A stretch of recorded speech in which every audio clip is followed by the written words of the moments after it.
네, 이번 시간은 이제 네트워크 성능에 대한 네 번째 시간이고요.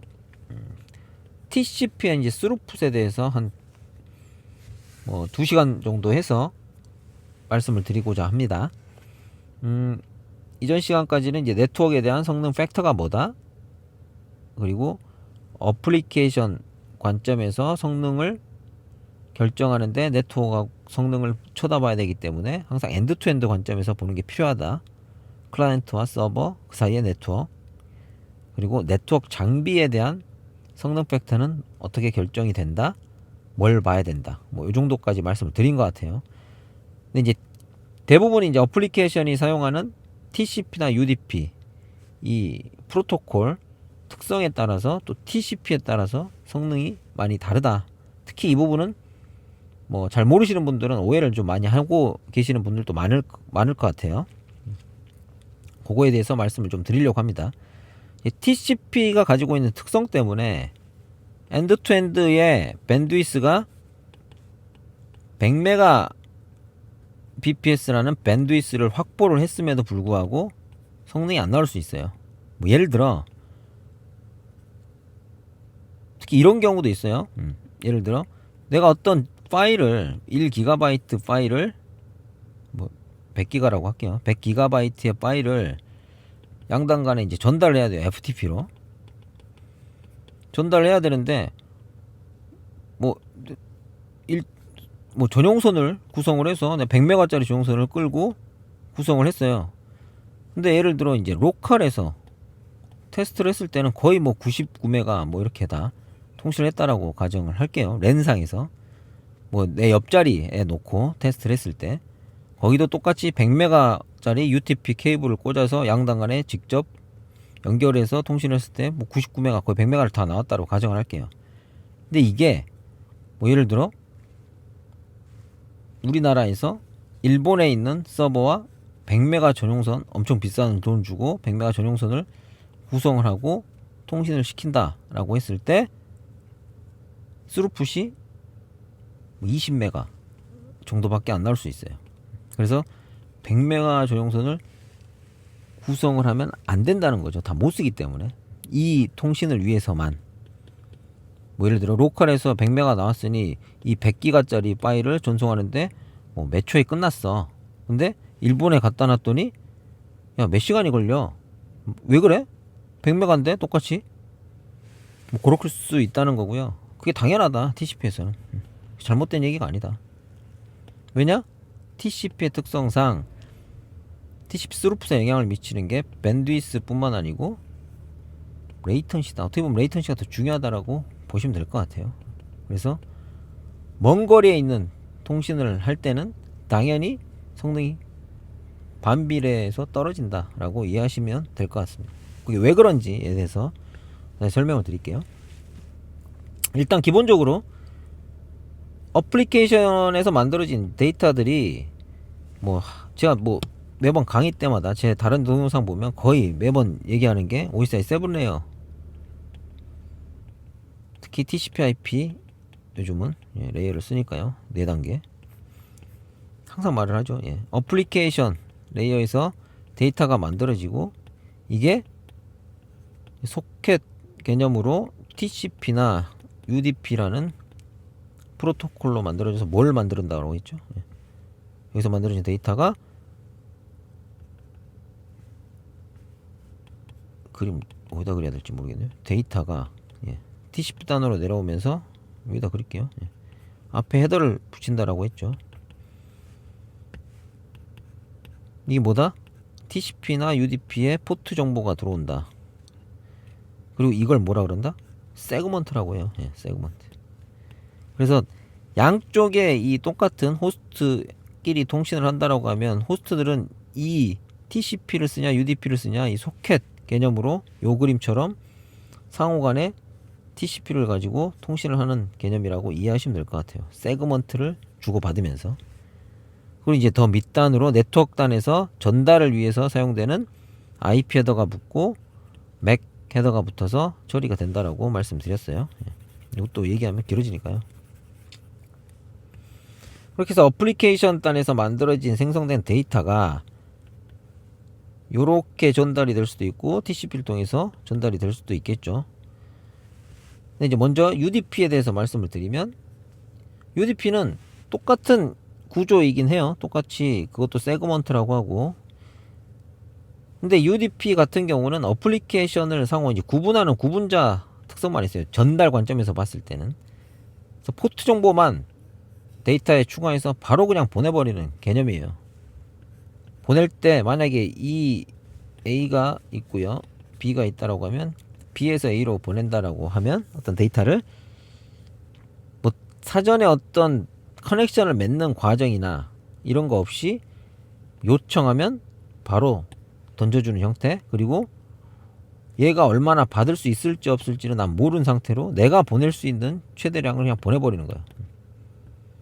얘가 받을 수 있는지 받았는지 어쨌는지를 전혀 확인하는 과정이 없습니다. 그게 릴라이빌리티가 전혀 없는 거죠. 신뢰성을 체킹하는 기능이 없다.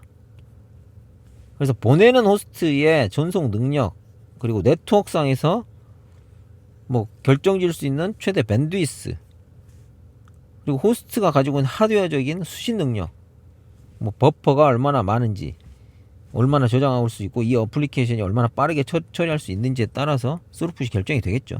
사실은 뭐 이 개념은 어떤 스루풋이라고 얘기하기는 좀 힘들 것 같아요. 엔드투엔드가 사용할 수 있는 가용 밴드위스를 그냥 다 쓴다, 쓸 수 있다라고 보시면 될 것 같아요. 네트워크 관점에서는.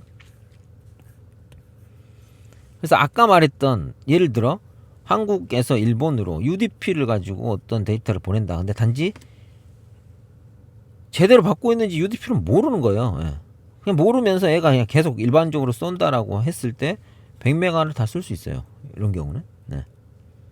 얘가 얼마나 받을지, 받고 있는지, 받았는지 안 받았는지를 난 모르고 나는 내가 하드웨어적으로 성능이 되고 스펙상 보낼 수 있는, 밀어 보내는 만큼을 계속 보내버리는 거예요. 그냥 이 중간단에서 어떻게 처리되는지 관심 없이. 그게 UDP입니다. 데이터를 전달하는 특징에서 봤을 땐. 좋은 말로 하면 최대 밴드위스를 사용할 수가 있는 거고요. 릴라이빌리티는 전혀 보장하는 기능이 없어요. 근데 TCP는 좀 다르죠. TCP는 기본적으로 이런 UDP가 가지고 있는 기능들을 배제하고 이제 릴라이빌리티를 보장하고 하기 위해서, 그리고 플로우를 어떤 컨트롤 한다거나 문제가 생겼을 때 다시 플로우에 대한 전송을 어떤 식으로 해야 될지를 결정하는 개념을 가지고 있어요. 로직을, 스펙을 가지고 있다라고 하죠. 그래서 기본적으로 커넥션을 먼저 만들고요. 잘 알고 계시는 3&D 쉐이킹을 통해서, 그래서 씬 상대간의 씬액 에크 받아서 커넥션 테이블이 만들어지죠. 이 3&D 쉐이킹 과정상에서 뭐 나중에 시간이 되면 방화벽 정도 할 때 좀 설명드릴게요. 왜냐면 일반적으로 방화벽들 요즘은 다 3&D 쉐이킹, TCP 같은 경우는 이 3&D 쉐이킹 하는 이 패킷만 보고 이 패킷만 룰을 쳐다보게 됩니다. 그래서 커넥션 테이블이 만들어지면 스테이트 정보가 저장이 되고요. 그래서 그 다음에 이 커넥션 테이블을 통해서 지나다니는 패킷들은 그냥 이 실제 뭐 룰을 가지고 있는 폴리시 정보를 매번 쳐다보는 게 아니고, 이 커넥션 테이블이 이미 생성이 돼 있는 상태로 스테이트 정보가 가지고 있기 때문에 요 안에서 그대로 다 처리가 되는 과정이라고 보시면 될 것 같아요. 그리고 MTU, MSS 말씀을 드릴 때도 이 TCP 3&D 쉐이킹 과정에서 이 데이터 사이즈를 얼마나 가져갈지를 상호간에 결정하는 메커니즘이 있다. MSS라고 말씀드렸어요. 뭐 그것도 중요하긴 한데 스루풋을 얘기를 할 때 그거는 말씀을 드렸으니까, 기본적으로 TCP는 커넥션을 맺는 과정이 필요하고요. 그래서 시간이 좀 걸리겠죠. 그 다음에 보낼 때 플로우 컨트롤과 컨제션 컨트롤이 있는데, 이 내용이 뭐냐면 기본적으로 플로우 컨트롤, 이 신뢰성에 대한 부분을 관장하는 요소로, 예를 들면 쉽게 말하면 레이턴시가 아까 말씀을 드릴 때 영향을 줄 수밖에 없는 구조라고 말씀드렸는데, 이게 왜 그렇다? 기본적으로 데이터의 신뢰성을 보장하기 위해서 뭘 해야 돼요? 내가 보낸 데이터가 A라는 정보를 보냈어요. 이걸 잘 받았다는 걸 얘가 응답을 해줘야 되는 거잖아요. 나 받았어. 그래서 TCP가 기본적으로 사용하는 게 에크가 무조건 있죠. 에크라는 개념이.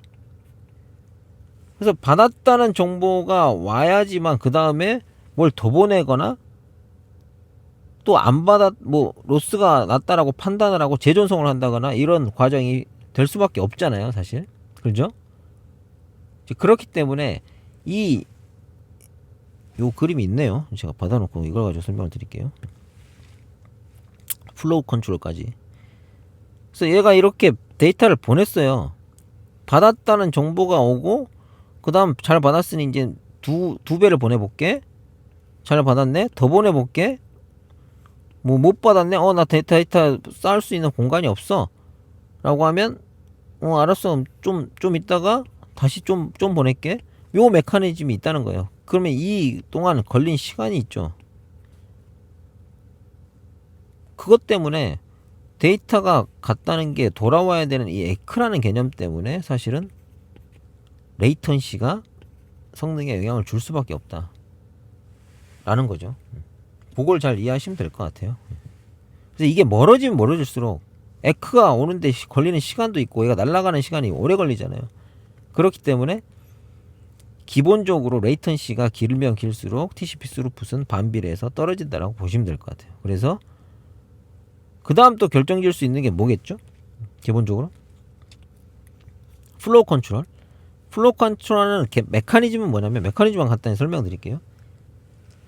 얘가 요게 이제 요걸 설명드리려고 가져온 그림인데 수신단이 얼마나 받을 수 있는지가 필요할 거잖아요, 사실.